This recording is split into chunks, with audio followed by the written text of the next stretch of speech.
Okay, so today we're going to be talking about belly fat. So how to lose belly fat, how to slim down, my perspective as a nutrition student and becoming registered dietitian, what I think and what I believe is a healthy way to do it and sustain it.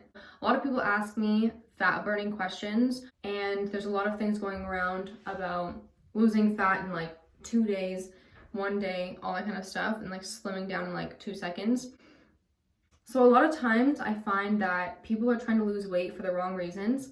So if you're doing it more just for appearance, your main focus is going to be on fast ways to lose weight. So, or waist trainers and things like that. But those could end up hurting your organs in the end. If you have on a waist trainer and it's way too tight, you're suffocating your organs. You're pushing them in too much. If you're doing a waist trainer and you're kind of helping your posture and you're also training your waist at the same time, if you're working out at the same time, also supporting your back. So if you're working out and you notice that you get like you're straining parts of your body or your back, just put like something, a nice waist trainer, but the motive for posture and reconstruction in your back, and then backtrack from like just like trimming your waist down and just like making yourself look like a doll. And you also have to know that that doll aesthetic and making yourself super slim in the waist is unattainable without surgery, and it's also unhealthy. People are removing ribs, all this type of things that just is not what we want for lifestyle changes like that are actually going to last you and that are healthy and good for your insides. So from a nutrition student's perspective, your waist circumference, we actually learned about this. That's actually more important than people think. It's more about how much fat is surrounding your vital organs. So these are organs that are helping you with your daily functions. So if there's fat surrounding it and then you can't really get proper circulation, or things are cutting off, or it's just too much pressure, like you're gonna suffer internally. So that's more of the apple-shaped body. So if you have fat around your waist, that's the belly fat we're talking about right now. Not the fat in your butt or thighs, that's more the pear body shaped, and that is a little bit more healthy. The people born with that body type are actually at an advantage because they're not growing fat around the vital organs. Okay, so first, because this is a nutrition-based channel, we're gonna be talking about the foods and things that you're gonna be taking in that are going to be helping you with this. And then we're going to move into workouts, and then we're going to move into other things that kind of aid into losing belly fat. So I do get this question a lot, so I'm going to just be going over a big vault of information that I have of things that help with belly fat and trimming that down. So it's going to be a lot of ideas in here and a lot of tips and tricks. So stay tuned, and I hope you guys enjoy. Subscribe and like this video. And yeah.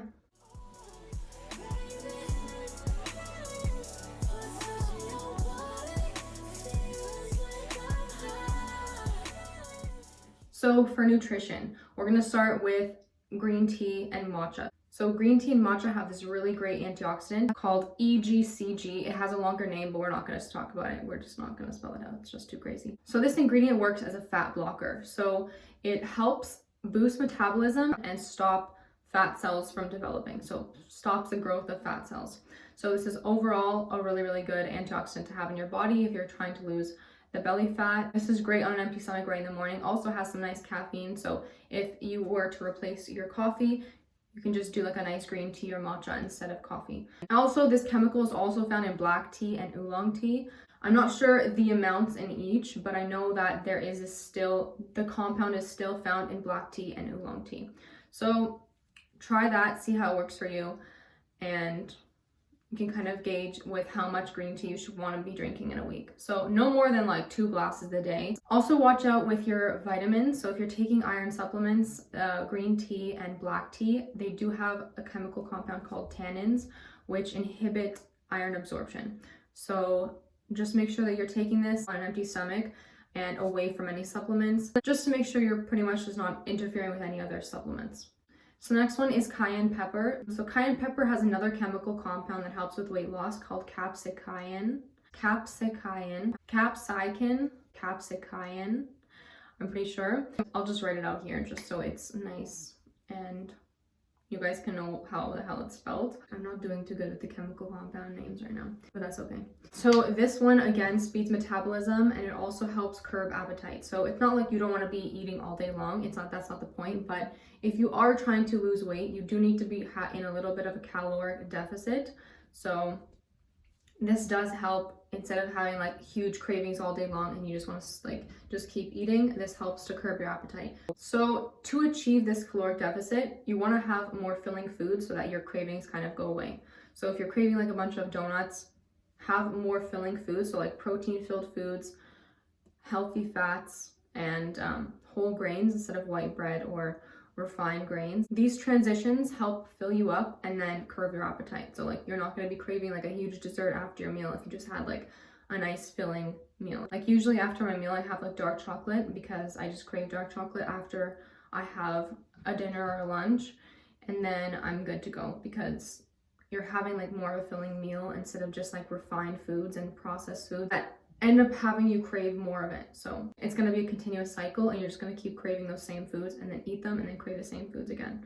So we talked about what foods to incorporate into your life and your diet and your lifestyle. Now we're going to talk about foods to take away. So those are the foods that are really high in saturated fats, so your dairy and your meat, and then refined carbs. So that is your white breads, your cookies, your cakes, all those types of things turn straight into triglycerides when they enter your liver, and then they store right into your waistline. So that is a huge contributor of weight gain around there. And I'm not saying decrease them to zero and completely cut them out of your life and just be like completely strict, but it's about decreasing them and kind of having a healthy amount where you're not addicted to them and you're not having this weird continuous refined carb cycle where you just keep eating, and you're kind of having a healthy balance of healthy food and then some treats on the side that will even out. Okay, so now we're going to talk about the pattern of your eating. So you want to make sure that you're not eating right before bed. So don't eat your full entire dinner at like 12 o'clock at night and then just go to bed. Have a little bit of time before bed so that you have time to digest before you sleep. This also helps with falling asleep. And also try intermittent fasting. So if you don't want to do intermittent fasting every single day, you can do it for 3 or 4 times a week, just constricting when you're eating to like 8 hours. So if you wake up in the morning, you start at 12 and then you finish at 8. So you start eating at 12, stop eating at 8. And then this allows your body time to heal itself, to burn its calories, burn its extra fat, all that kind of stuff, and repair. And then when you have the eating pattern, that's what your body focuses on. And it focuses on the full digestion. So that your body's not like scattering all the time and just kind of like spreading out. It's almost like it's spreading out its resources when you're doing all this stuff all day long. So you can try that for a couple months and see how that goes for you. I know it's definitely been amazing for me. It helps with bloating. It just helps you digest better, I've noticed. Also helps with cravings, I've noticed with me. If I wake up and I eat at like 12, I can actually stop eating at 8, and like I'm not overeating throughout the day, and I'm also not eating up until 12 o'clock at night. Okay, so this goes again with the sleeping. So if you're eating properly and you're eating a couple hours before you go to bed at least, you have time to digest and then you have a better night's sleep. So sleep is so beneficial for weight loss as well. So try to get a good night's sleep. Another point I want to mention is that do not restrict your calories way too much where you're in a super caloric deficient lifestyle. So now your body kicks in to the opposite of what you want, and it's going to feel like it's in survival mode, and then it's going to be storing all the food that you give it instead of burning it off. So it's going to be like, oh my goodness, like we don't know when we're going to get our next meal, so we have to store everything. So you might notice that you're gaining weight, or when you go back to your regular lifestyle, if this is like a diet, then maybe like if you go back to your regular lifestyle, then you're going to notice that this diet that you're doing actually is so restricting that your body doesn't know how to cope, and then you're in a weird cycle that you don't want to get into. Okay, so we talked about that, and that's really nice for helping to slim down your waist, but there's also the working out aspect and being physically active and burning off the calories and burning off the fat that's on your body. So when I wake up in the morning, I like to do a workout. This is because you're on an empty stomach and all you're going to be doing is burning fat. So when you're eating and then working out, you're burning kind of what you ate instead of just what's already on you. So it's nice to just kind of work out before you eat anything on an empty stomach right in the morning. Obviously don't do a whole intense run across the country if you are on an empty stomach, like you don't know like those types of things, but doing a nice workout on an empty stomach in the morning is really nice to just kind of like burn off anything and kind of like slim down slowly and healthy. Okay, so now for workouts. So for the belly, you want to make sure that you're not doing just abs all the time, because then you're going to start building muscle around your abs. So there is certain workouts that you can do that you won't really build muscle. It's more just about like fat trimming. but you want to make sure that you're not too overdoing the abdominals way too much. And then I also want to add in that an overlooked workout that I started doing recently was back workouts. So if you trim down your back, you're going to notice that your waist also looks slimmer. So do like a back workout instead of just abs. So if you're doing abs all the time, kind of put in a different type of workout that can still help you at the same time. So it's just about incorporating something new and not just doing the same thing the whole entire time. You're doing something new. So cut down on the ab workout and do a back workout and just try something new. So it's just about a balance in between the two and not just like solidly just abs the whole time. Okay. And another workout that you should be doing is a vacuum. So if you don't know what a vacuum is, you can just look it up on YouTube or Google or whatever. There's probably like tons of videos out there on how to do a vacuum, but they're really, really helpful at slimming down your waist and also helping with your posture as well. So I like to do them when laying down. You can do them standing up or whatever. It's just sucking in your stomach and then holding it, but also breathing while you're doing it. Or you can hold your breath, but then like release it. And there's many benefits to those. So just kind of like look those up and kind of like see for yourself if you want to do those or try those out. Okay, so now I'm going to talk about posture. So when you kind of stand and your posture's out, and I know I have this bad habit of kind of like sticking out my stomach in a way, because I don't know, I just find it comfortable.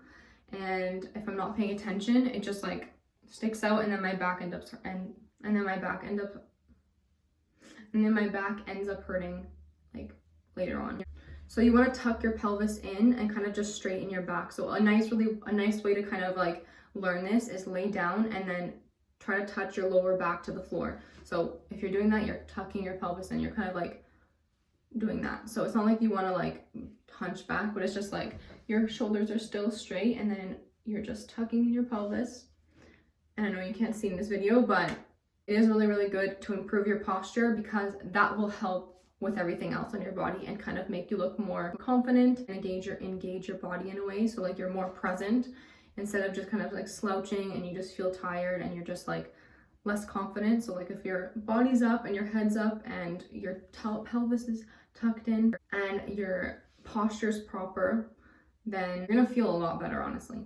Okay, so really quickly, I just want to mention again that this is not the ultimate thing. Like we also know that a small part of your body type and your weight is your genetics. So that is only like 20% or less. So the rest of it you can control, but there is a part that you cannot do the most to your body. You cannot change, reform, restructure yourself. So be confident with who you are and do small things to make yourself more confident. Don't do this because you need to look this certain way for this certain person or this certain society that we're in.